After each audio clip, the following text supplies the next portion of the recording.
திரைக்கதையின் மன்னர், நடிகர், இயக்குனர், கதாசிரியர், இசையமைப்பாளர் அப்படின்னு பல முகங்கள் கொண்டவர் பாக்யராஜ் அவர்கள் இன்று நம்மோடு இல்லை. கமலஹாசன், அதுக்கப்புறம் அமிதாப் பச்சன் மாதிரி பெரிய பெரிய ஜாம்பானங்களை வச்சு படம் இயக்கியவர் பாக்யராஜ் அவர்கள். இவருக்கு சினிமா எந்த அளவுக்கு பரிச்சயமோ அதே அளவுக்கு இவருக்கு இன்னொரு முகம் இருக்கு, அது அரசியல்.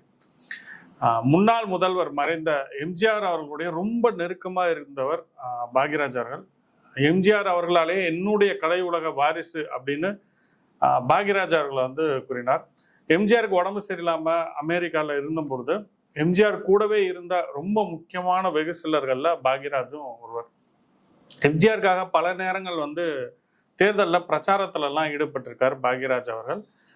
எம்ஜிஆர் அவர்கள் இறந்ததுக்கு அப்புறம் எம்ஜிஆர் மக்கள் முன்னேற்ற கழகம் அப்படின்னு ஒரு கட்சி ஆரம்பிச்சு கொஞ்ச நாளே அந்த கட்சியை இழுத்து முடிட்டார். அதுக்கப்புறம் அரசியல்ல பெருசா கருத்துக்கள் அப்படின்றத தெரிவிக்காம ஒரு நடுநிலைமையோட கடைசி வரைக்கும் இருந்துட்டு போனவர் பாக்யராஜ் அவர்கள். சமீபத்தில் அவருடைய குருநாதர் திரு பாரதிராஜ் அவர்கள் இறந்த கொஞ்ச நாள்ல இவரும் இறந்திருக்கிறது அப்படின்றது தமிழ்நாட்டில் எல்லாத்துக்கும் ஒரு பெரிய வருத்தத்தை கொடுத்துருக்கு. அவருடைய இறப்பு அப்படின்றது ஒட்டுமொத்த தமிழ் சமுதாயத்துக்குமே ஒரு பேர் இழப்பாக தான் பார்க்கப்படுகிறது.